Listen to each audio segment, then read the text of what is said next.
जो मौजू आज आपके सामने जिक्र करना है वो है अकीदा-ए ख़त्म नबूवत। आमतौर पर मीलाद मनाना, मीलाद के फ़ज़ाइल, उसकी बरकतें या मीलाद क्यों मनाया जाता है, यह 12 रबीउल अव्वल से पहले अक्सर ये मौजू होता है ताकि मीलाद मनाने में 12 रबीउल अव्वल पे जो एतराज़ात हैं उनके जवाब दिए जाए।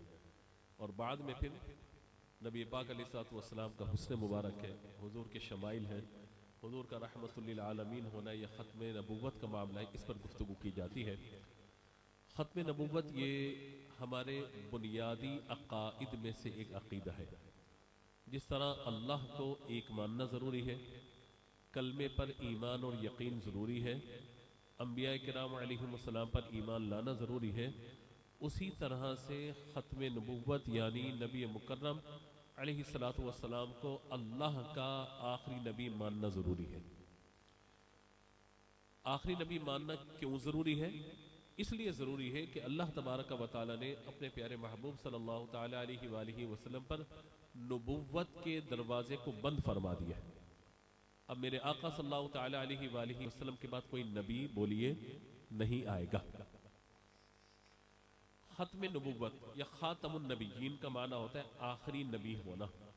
कुरान पाक में अल्लाह तबारक व तआला ने जो आयत मुबारका ख़त्म नबूवत के हवाले से वाज़ेह तौर पर बयान फरमाई, एक आयत अक्सर जो है वो बयान की जाती है, उसके अलावा भी बहुत सारी आयत हैं जो मैं इंशाअल्लाह भी जिक्र करूँगा आपको। यानी कुरान पाक की तकरीबन 100 आयत हैं और 200 से ज़्यादा अहादीस हैं जिनमें अक़ीदा ख़त्म नबूवत को बयान फरमाया गया। 100 आयत और 200 सबक याद हो रहा है आपको, 200 अहादीस मुबारका। तो मैं अपने वक्त पे रहते हुए इंशाअल्लाह ख़त्म नबूवत के एतबार से चंद बातें आपकी खिदमत में अर्ज़ करता हूँ। अल्लाह ताला इरशाद फरमाया, मा काना मुहम्मदुन अबा अहदिम मिन रिजालिकुम वलाकिन रसूलुल्लाहि व खातमन नबिय्यीन। मोहम्मद सल्लल्लाहु तआला अलैहि वसल्लम तुम मर्दों में से किसी के वालिद नहीं हैं, वलाकिन रसूल अल्लाह, और लेकिन अल्लाह के रसूल है, व खातमन नबिय्यीन, और नबियों से सबसे आखिर में तशरीफ लाने वाले हैं, आखिरी नबी है सबसे। खातमन नबिय्यीन लफ्ज़ खातम के दो माना आते हैं, एक आता है मोहर लगाना और एक ख़त्म का माना आता है आखिर में आना। तो हम यूं जब बात करते हैं मोहर लगाना, तो इससे मुराद ये होती है कि जैसे अगर किसी जगह पर किसी बिल्डिंग पर कोई इदारे वाले आ जाए, अल्लाह न करे, और उस बिल्डिंग को सील कर दें और मोहर लगा के चले जाए, तो इसका मतलब क्या होता है कि अब इस बिल्डिंग में न कोई जा सकता है, न कोई अंदर से बाहर आ सकता है, न कोई सामान अंदर आप डाल सकते हैं, न कोई सामान अंदर से बाहर निकाल सकते हैं। तो इस माना के एतबार से नबी मुकर्रम अलैहिस्सलातु वस्सलाम की हदीस मुबारक आपने ज़हन में रखी है। और इंशाअल्लाह अगर आज का दर्स आपने याद रखा, आज का बयान याद रखा, तो इंशाअल्लाह अक़ीदा ख़त्म नबूवत के एतबार से यह बयान आपके लिए काफ़ी रहेगा ज़िंदगी भर के लिए इंशाअल्लाह। तो जितने मर्द ख़वातीन तशरीफ़ फरमाए, मैं चाहूँगा तवज्जो से समाअत फरमाएं। देखिए, नबी मुकर्रम अलैहिस्सलातु वस्सलाम ने मिसाल दी इसकी, फरमाया कि एक शख्स ने बहुत खूबसूरत इमारत बनाई, ख़त्म नबूवत की मिसाल दी। एक शख्स ने बड़ी खूबसूरत और बहुत प्यारी इमारत बनाई। लोग आते हैं, उस इमारत का नज़ारा करते हैं, इमारत को देखते हैं, कहते हैं रंग रोगन बहुत अच्छा है, बहुत अच्छी इमारत बनाई है। लेकिन क्या देखते हैं कि एक कोने ईंट की जगह, एक ब्लॉक की जगह खाली है, एक ब्लॉक की जगह खाली है। एक ब्लॉक अगर वहां पे लगा दिया जाए तो बिल्डिंग को मुकम्मल कर दिया जाएगा। लोग ताज्जुब कर रहे हैं कि बिल्डिंग इतनी अच्छी बना दी गई, एक जगह खाली क्यों छोड़ी गई? जहां भी ब्लॉक लगा दिया जाता, ईंट लगा दी जाती, तो बिल्डिंग मुकम्मल हो जाती। रहमत आलम सल्लल्लाहु तआला अलैहि वसल्लम ने फरमाया, मैं क़स्र नबूवत की वो आखिरी ईंट हूं, मेरे आने के बाद अल्लाह ने नबूवत की इमारत को मुकम्मल फरमा दिया। तो ये अकली तौर पर मिसाल दी गई समझाने के लिए कि जिस तरह एक बिल्डिंग में एक दीवार में किसी ईंट की जगह खाली हो और वहां ईंट को लगा दिया जाए, दीवार मुकम्मल हो जाती है, बिल्डिंग और इमारत मुकम्मल हो जाती है। फरमाया कि अब मेरे बाद कोई नबी आने वाला नहीं है, अना खातमुन नबिय्यीना ला नबी बादी, मैं अल्लाह का आखिरी नबी हूं, मेरे बाद कोई नबी आने वाला बोलिए नहीं है। एक बात, जब लिफाफा वगैरह या एनवलप वगैरह हम कहीं पे भेजते हैं, TCS करवाते हैं या कोई भी हम जो है मतलब वो सर्विस यूज करें, तो क्या होता है कि भाई जो आपने लेटर इसमें डालना है वो डाल दिया, डालने के बाद उसमें मोहर लगा दी जाती है। अब इस एनवलप को खोला नहीं जाएगा, ना कोई चीज इसमें लेटर कोई डाला जाएगा, ना लेटर इससे बाहर निकाला जाएगा, ये सील हो गया बिल्कुल। तो अगर इसका माना यानी खातम का माना मोहर लगाना हो तो इसका मतलब ये हो जाएगा कि अल्लाह तबारक व तआला ने अपने प्यारे महबूब सल्लल्लाहु तआला अलैहि वसल्लम की पुश्त मुबारक पर जो मोहर नबुव्वत सब फरमाई थी वो इस बात की अलामत थी कि अल्लाह के रसूल सल्लल्लाहु तआला अलैहि वसल्लम अल्लाह के आखिरी नबी। दूसरा माना अगर ले लीजिए कि जिसका माना होता है आखिर में आना, सबसे इख्तिताम पर आना, तो फिर नबी मुकर्रम सल्लल्लाहु तआला अलैहि वसल्लम के लिए ये आयत मुबारका मा काना मुहम्मदुन अबा अहदिन मिन रिजालिकुम वलाकिन रसूलुल्लाही, आगे क्या है, व खातमन नबिय्यीन, नबियों से सबसे आखिर में तशरीफ लाने वाले हैं। इसीलिए अल्लाह तबारक व तआला ने हुजूर को सबसे आखिर में भेजा है कि तमाम अंबिया पहले तशरीफ लाते रहे, हुजूर की खुशखबरी देते रहे, और मेरे आका अलैहिस्सलातु वस्सलाम अल्लाह के आखिरी नबी बनकर इस कायनात में तशरीफ फरमा हो गए।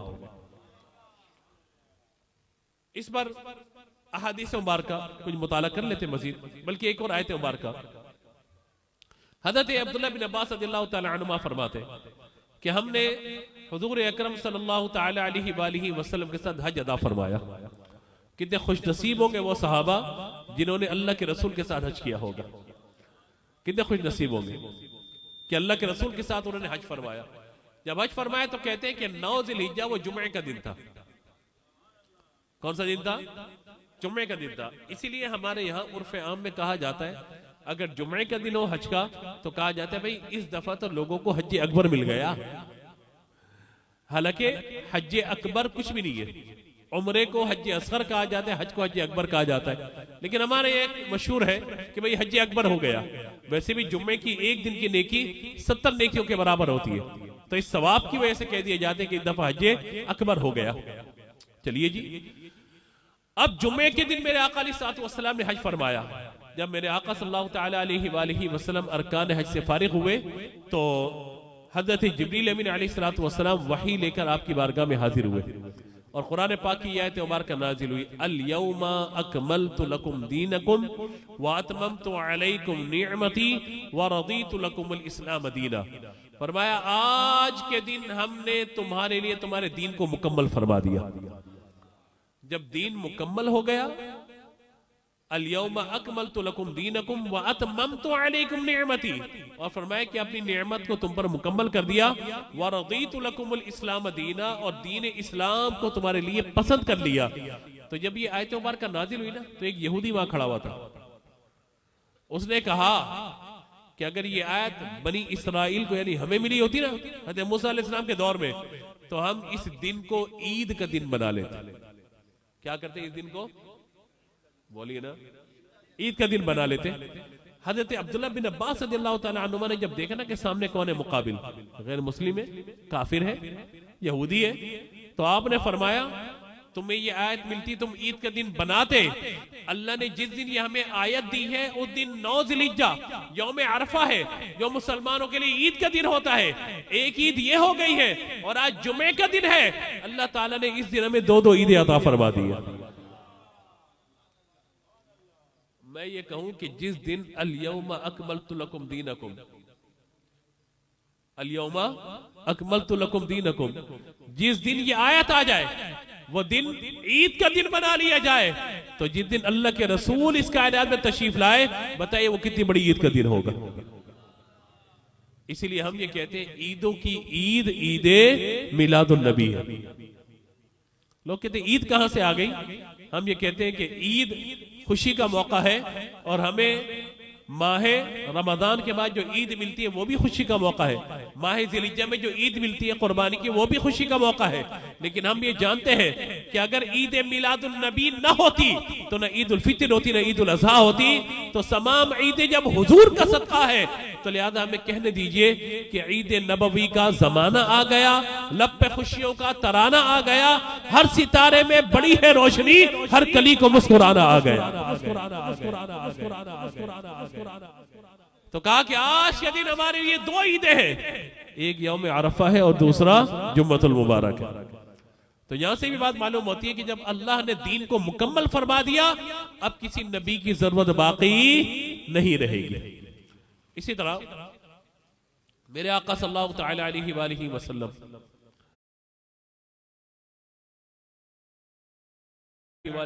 ने फरमाया, ए अली, क्या तुम इस बात पर राजी नहीं कि तुम्हारा मेरी नजर में वही मकाम है जो हजरत मूसा अलैहिस्सलाम के यहाँ हजरत हारून का मकाम था।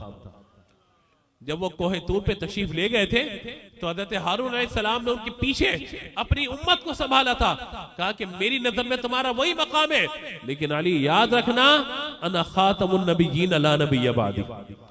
हजरत मूसा के बाद हारून अल्लाह के नबी हुए थे, मेरे बाद अगरचे तुम मौजूद हो, मगर याद रखो मैं अल्लाह का आखिरी नबी हूं, मेरे बाद कोई नबी नहीं है।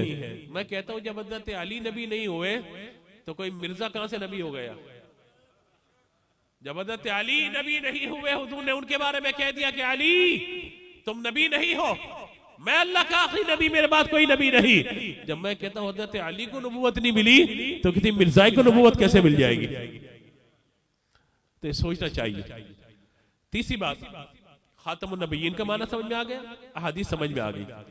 अब हमने इस बात को समझना है कि सहाबा किराम अलैहिम रिदवान ने इस अकीदे का तहफ्फुज़ कैसे किया था। आज कहा जाता है खत्म नबूवत की बात आती है, भाई आप लोग बहुत ज्यादा जोश में आ जाते हैं, जज्बे में आ जाते हैं, तो मैं आपको अर्ज करूं, हजरत सैयदना अबू बकर सिद्दीक रज़ियल्लाहु तआला का दौरे मुबारक आया। हजरत सिद्दीक अकबर और मुसैलमा कज़्ज़ाब एक शख्स था जिससे हुजूर की जाहिरी जिंदगी में नबूवत का दावा कर दिया था। फिर सहाबा किराम उसके पीछे गए तो भाग गया था। जब मेरे आका अलैहिस्सलातु वस्सलाम ने दुनिया से पर्दा फरमाया, उसे फिर नबूवत का दावा किया और 40,000 अफराद को उसने अपने साथ जमा कर लिया। हजरत सैयदना अबू बकर सिद्दीक रज़ियल्लाहु तआला अन्हु ने हजरत इक्रिमा, हजरत शुराहबील के लश्कर भेजे, छोटे छोटे लश्करों से मुकाबले के लिए, लेकिन वो सामने बड़ा लश्कर 40,000 का और बड़े अरब के जंगजूस के साथ चलने के लिए तैयार। हजरत सिद्दीक अकबर रज़ियल्लाहु तआला अन्हु ने सारी मुजाहिदीन की फौज को जमा फरमाया, तकरीबन 13,000 का लश्कर आपने रवाना फरमाया। यहां तक कि कहा जाता है कि मदीना मुनव्वरा में सिवाय औरतों और बच्चों के कोई भी बाकी नहीं था, और फरमाया था कि अगर खत्म नबूवत का मामला बाकी नहीं रहा, हमारे जिंदा रहने का कोई फायदा नहीं है। ये कौन कह रहे हैं? सिद्दीक अकबर रज़ियल्लाहु तआला अन्हु, जो मुसलमानों के पहले खलीफा है, बड़े रहमदिल है, बड़े मुशफ़िक़ और मेहरबान है, रक़ीक़ुल क़ल्ब है। लेकिन जब खत्म नबूवत का मामला आता है, हजरत सिद्दीक अकबर रज़ियल्लाहु तआला अन्हु तमाम लोगों को जमा फरमाते हैं, और आपने लश्कर का सरदार किसको बनाया? उनको बनाया जिन्हें अल्लाह के रसूल ने सैफुल्लाह का लक़ब अता फरमाया था, हज़रत खालिद बिन वलीद रज़ियल्लाहु तआला अन्हु को। वो चले हैं लश्कर लेकर 13,000 का, और जब वो पहुंचे हैं आपने मुसलमान पर हमला किया, यहां तक कि अल्लाह ताला ने आपको कामयाबी अता फरमाई। लेकिन लिखने वाले ने इस बात को लिखा है, नबी मुकर्रम अलैहिस्सलातु वस्सलाम की 10 साल मदनी जिंदगी के अंदर जितनी जंगें हुई हैं, 259 सहाबा किराम की शहादत हुई है। कितने? 259, 259 सहाबा शहीद हुए हैं, मगर इस एक जंग के अंदर 1200 सहाबा किराम ने जामे शहादत नोश किया है, और उनमें 700 वो हैं जो कुरान पाक के हाफिज थे और कुरान पाक के कारी थे। लेकिन खत्म नबूवत के तहफ़्फ़ुज़ के लिए हज़रत अबू हुज़ैफ़ा, इनसे किसी ने कहा कि आप कुरान के बेहतरीन कारी हैं, आप एक काम कीजिए, आप पीछे हो जाइए, बाकी लोगों को आगे लड़ने दीजिए ताकि वो आगे लड़े, कहीं ऐसा ना हो आपकी शहादत हो जाए। आपने फरमाया कि मैं कुरान का कारी हूँ, कुरान पढ़ने वाला हूँ, और कुरान में आया है मा काना मुहम्मदुन अबा अहदिन मिन रिजालिकुम वलाकिन रसूलुल्लाह व खातमुन नबिय्यीन। कहा कि जब मैं कुरान पढ़ता हूँ और कुरान कहते हैं कि हुजूर अल्लाह के आखिरी नबी है, और यहाँ सामने से हमला हो रहा है हुजूर की खत्म नबूवत पर, फरमाया कि मैं फिर किस बात का कुरान का हाफिज कि मैं कुरान पढ़ता रहूं, हुजूर की खत्म नबूवत पे हमला होता रहे। फरमाया मैं खुद आगे बढ़ूंगा, यहाँ तक कि आप आगे बढ़े, अल्लाह ने आपको शहादत का रुतबा अता फरमा दिया।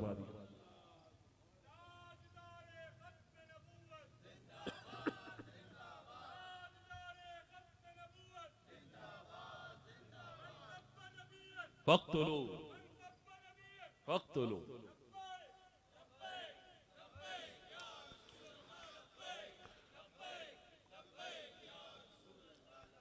तो ये समझना चाहिए हमें, खत्म नबूवत का मामला और खत्म नबूवत का मसला और खत्म नबूवत का अकीदा, ये वो बुनियादी अकीदा है कि अगर इस अकीदे के अंदर जरा भर भी खराबी आ गई इस्लाम का अपना वजूद भी बाकी नहीं रहेगा। क्योंकि दो शाने अल्लाह ने अपने महबूब को वो अता फरमाई है जो रहमतुल लिल आलमीन की सूरत में और खातमुन नबिय्यीन होने की सूरत में। और मेरे आका अलैहिस्सलातु वस्सलाम के सर पे जो बड़ा ताज मौजूद है खत्म नबुव्वत का, ये वो ताज है जो तमाम जमाअत अंबिया में मेरे आका अलैहिस्सलातु वस्सलाम को मुमताज फरमाता है।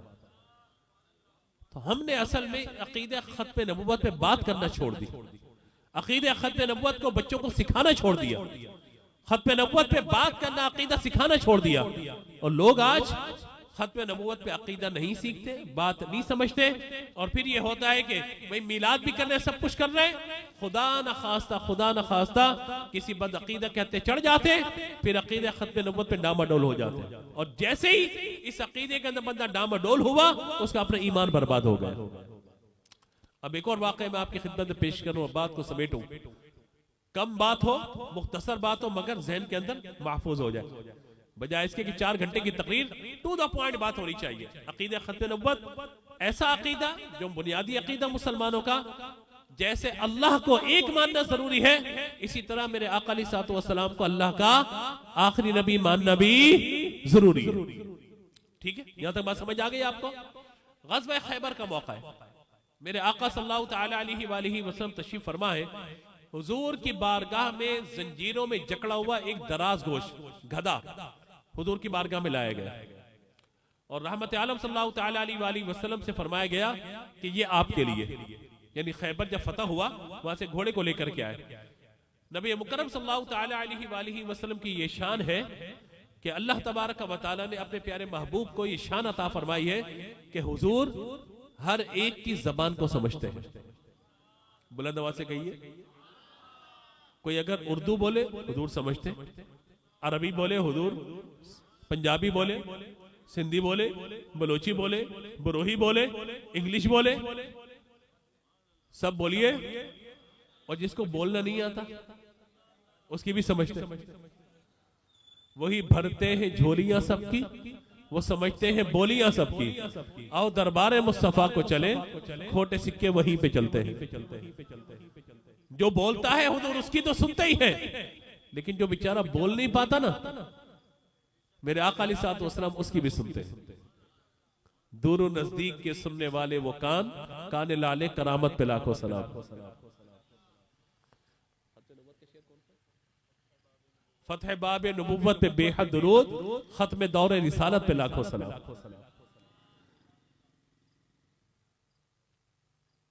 मेरे आका सल्लल्लाहु तआला अलैहि वसल्लम की बारगाह में उस दराज गोश को, उस गधे को पेश किया गया। हुजूर ने फरमाया इसकी जंजीरें खोलो, उसे खोल दिया गया। हुजूर सल्लल्लाहु तआला अलैहि वसल्लम से उसने कलाम किया, बातचीत की। क्योंकि जिसको बोलना नहीं आता ना, जब हुजूर के सामने आते बोल लेता है। इसलिए कभी आप देखिए अल्लाह ताला सबको बार बार मदीने ले जाए।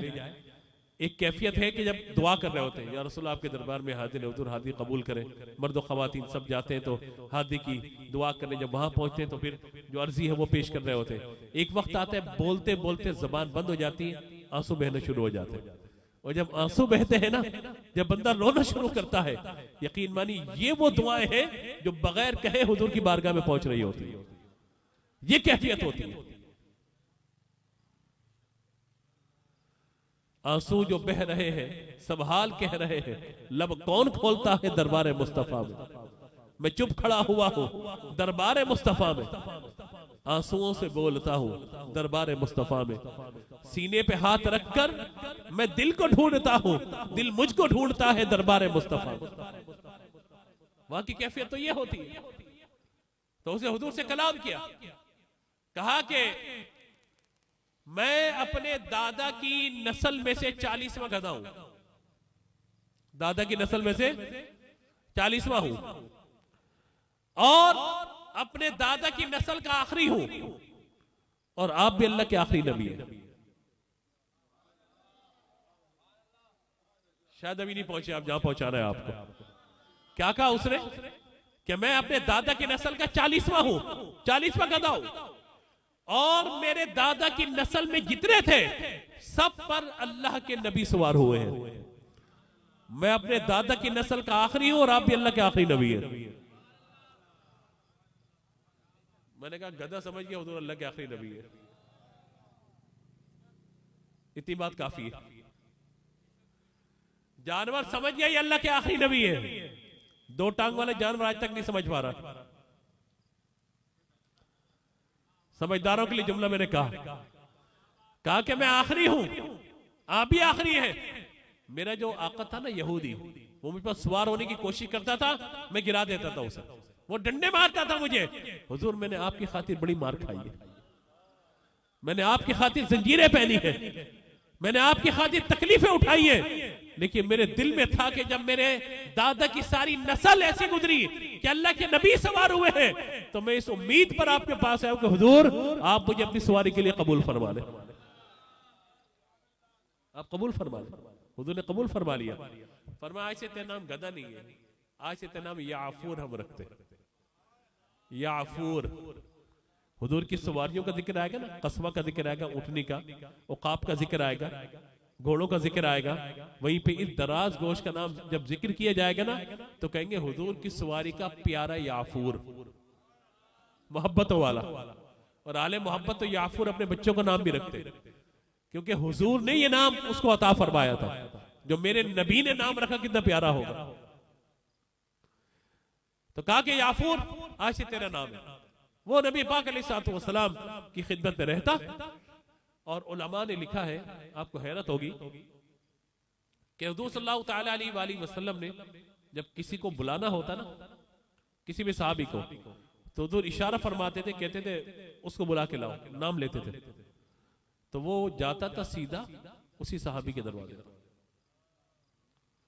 बल्कि मैं तो एक जगह पढ़ रहा था कि हुजूर ने एक मरतबा फरमाया अब्दुल्ला को बुला के लाओ। क्या फरमाया? आवाज से बोले, जितने अब्दुल्ला है सब बोल दे, सारे अल्लाह के बंदे बैठे हैं ना, है? क्या कहा? अब्दुल्ला को। अब हज़रत अब्दुल्ला बिन मसूद भी है, अब्दुल्ला बिन उमर भी है, अब्दुल्ला बिन अब्बास भी है, अब्दुल्ला बिन इब्न रवाहा भी है, अब्दुल्ला बिन हुदाफा भी है। अब बताएं किसको बुलाए, किसको बुलाए? रावी कहते हैं हुजूर ने जिस अब्दुल्ला का इरादा फरमाया था ना, ये दराज गोश उसी अब्दुल्ला के दरवाजे पर गया। मैं कहूं हुजूर जिस जानवर पे सवार हो जाए, उसका इल्म इतना ज्यादा हो जाए, सारी गलियां याद हो जाए, सब लोगों के नाम याद हो जाए, तो जिस सवारी का ये आलम सवार का मकाम कितना बुलंद वाला हो। हुजूर बुराक पर बैठे, वो हद निगाह जहां नजर की इंतहा है, उसका कदम वहां पड़े, तो क्या मेरे आका कब्र अनवर में रहते हुए हमें मुलाहजा नहीं फरमा सकते? ये वो अकीदे हैं जो कुरान और हदीस से साबित होते हैं। लेकिन हमारे यहाँ यह है कि हमने अकीदों को सीखा नहीं है अपने, इसीलिए फिर बदअकीदगी जो है हमारे खानदानों में आ जाती है। इसीलिए जरूरी है कि अकीदे सीखें। तो आप ये देखिए कि खत्म नबुव्वत का मामला इतना अहम तरीन मामला कि नबी मुकर्रम सल्लल्लाहु तआला अलैहि वसल्लम ने अपनी हयात में इस बात की अहमियत को बयान फरमाया। सहाबा किराम ने इसकी अहमियत को समझा और पूरी उम्मत के लिए यह लाजिम और जरूरी है कि खत्म नबुव्वत के तहफ़्फ़ुज़ के लिए अपनी जिम्मेदारी अदा करें। और ये उस वक्त होगा जब अकीदा खत्म नबुव्वत मैं और आप सीखेंगे भी और दूसरों को बोलिए सिखाएंगे। आखिरी बात, आखिरी एतराज इस एतबार से, बाद लोग बदमज़हब ये बात डालने की कोशिश करते हैं कि देखिए हजरत ईसा अलैहिस्सलाम तशरीफ लाएंगे कुर्ब क़यामत में, हजरत ईसा अलैहिस्सलाम कुर्ब क़यामत में तशरीफ लाएंगे तो वो तो अल्लाह के नबी होंगे, तो हुजूर के बाद नबी का आना साबित हो गया ना, तो आखिरी नबी कैसे हुए? ये घुमा फिराकर इस तरह की बात की जाती है। मैं आपको आसान सी बात करता हूं, आजकल वैसे टीवी पर लाइव जो हमारे जज साहब, चीफ जस्टिस साहब, वो बराह रास्त केस चला रहे होते हैं। मुझे बताइए कि एक जज एक इलाके का है और वो अगर दूसरे इलाके के अंदर आकर किसी जज के यहां आकर गवाह के तौर पर पेश किया जाए, तो बताइए अगरचे उसकी हैसियत जज की है कि फुला अदालत का जज है, लेकिन इस अदालत में यहां किस लिए आया? बोलिए, गवाही देने के लिए, बतौर गवाह बन करके आया है। तो हजरत ईसा अलैहिस्सलाम अगरचे अल्लाह के नबी है, उनकी पहचान अल्लाह का नबी होना है, लेकिन मेरे आका अलैहिस्सलाम के बाद जब वो तशरीफ ला रहे हैं तो वो नबी होने की हैसियत से नहीं आ रहे हैं, बल्कि मेरे आका के उम्मती बनकर इस कायनात में तशरीफ ला रहे हैं। इसलिए वो इंजील पर अमल नहीं करेंगे, कुरान पाक पर अमल करेंगे। इंजील की दावत नहीं देंगे, कुरान पाक की दावत देंगे, अपनी शरीयत का नहीं बताएंगे, मोहम्मद रसूलुल्लाह सल्लल्लाहु तआला अलैहि वसल्लम की शरीयत के बारे में लोगों को बताएंगे। इसीलिए मुसलमानों के तरीके पर होंगे, इस्लाम के तरीके पर होंगे, और जिंदगी के अपने अय्याम गुजारने के बाद नबी मुकर्रम अलैहिस्सलातु वस्सलाम की कब्र अनवर के साथ जो जगह बाकी है वहां पर उनकी कब्र मुबारक बना दी जाएगी। तो ये पूरा पस मंजर अपने ज़हन में आपको जरूर रखना चाहिए कि अकीदा खत्म नबूवत के एतबार से हमें इस बात को समझना है कि रसूलुल्लाह सल्लल्लाहु तआला अलैहि वसल्लम अल्लाह तबारक व तआला के आखिरी नबी है, और ऐसे नबी है कि अल्लाह तबारक व तआला ने आपको वो खत्म नबूवत का मकाम व मर्तबा अता फरमाया कि नबियों में नबी ऐसे। कारी मोहसिन साहब आ गए माशाअल्लाह, कहिए सुभान अल्लाह। भाई शेर सुन लीजिए जरा, नबियों में नबी ऐसे कि खत्मुल अंबिया ठहरे। एक साथ कहते हैं मजा आ जाएगा। नबियों में नबी ऐसे कि खत्मुल अंबिया ठहरे, और हसीनों में हसी ऐसे कि महबूब खुदा ठहरे। तो ये नबी मुकर्रम अलैहिस्सलातु वस्सलाम को अल्लाह ने खातमुन नबिय्यीन जो बना करके भेजा, ये नबी मुकर्रम अलैहिस्सलातु वस्सलाम के उन औसाफ में से एक वस्फ है कि जिसका जिक्र किया जाता है, पढ़ा जाता है, समझाया जाता है, बताया जाता है। जरूरत इस बात की कि इस अकीदे को हम भी सीखें, अपने बच्चों को भी सिखाएं, ताकि अकीदे खत्म नबूवत के लिए हमारा हर बच्चा इस अकीदे के तहफ़्फ़ुज़ के लिए रेडी हो, तैयार हो, हर लम्हा मौजूद रहे, ताकि अकीदे खत्म नबूवत का तहफ़्फ़ुज़ हो सके। अल्लाह तबारक व तआला मेरे इन कलिमात को अपनी बारगाह में कबूल फरमाए। मुझसे गुफ्तगू में कोई गलती या सबकत लिसानी हुई हो, आपको गवाह बनाते हुए अल्लाह की बारगाह में माफ़ी का तलबगार हूँ। आमीन व आखिरु दावाना अनिल हम्दुलिल्लाहि रब्बिल आलमीन।